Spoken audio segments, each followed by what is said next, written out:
And no, that is why they're sales. They're not sales just because, which like the thing is, it's not all creators' faults. It's also like the companies that are working with creators and getting them to start these, and they're not educating the creators. They make it seem like, oh yeah, you just build a business, you just sell a couple $1 million, and then people pay 5x that, and there you go, you made $10 million. And it's like, no, like investors are only going to pay that kind of money if they believe you're going to keep doing those sales and growing year over year. Because like, let's say you do theoretically $2 million in revenue and you have 10% EBITDA, so you make $200,000. You know what I mean? Like, if someone's, if you think someone's going to pay $10 million for that business, at your current rate, even if sales stayed steady, that would take 50 years for them to make that 10 million back.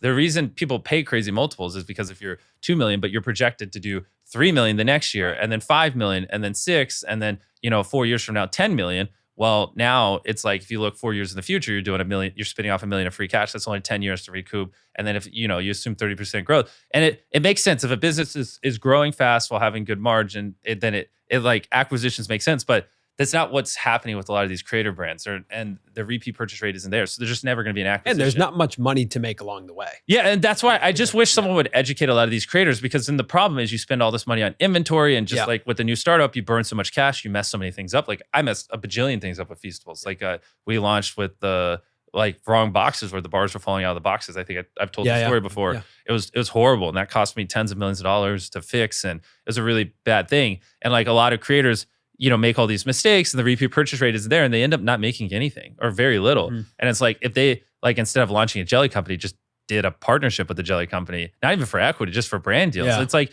the difference over a 4-year spectrum of like doing, for like I don't know, like a creator with 10 million subscribers, it's like they could get paid theoretically, we'll say 50 grand a video to promote this jelly. And let's say they do like fucking 7 promotions a year. That's 350,000 times 7, that's how much money they could have in their bank account. Whereas if they launch a jelly company, they spend all this money on inventory, they make all these mistakes, and then 4 years later, no one's buying it, and they shut the company down. It's like one scenario, they basically have $0 or lose money. In the other scenario, they just did brand deals risk-free. They had more time to put in their content so their videos do better, and they're walking away with $1.5 million.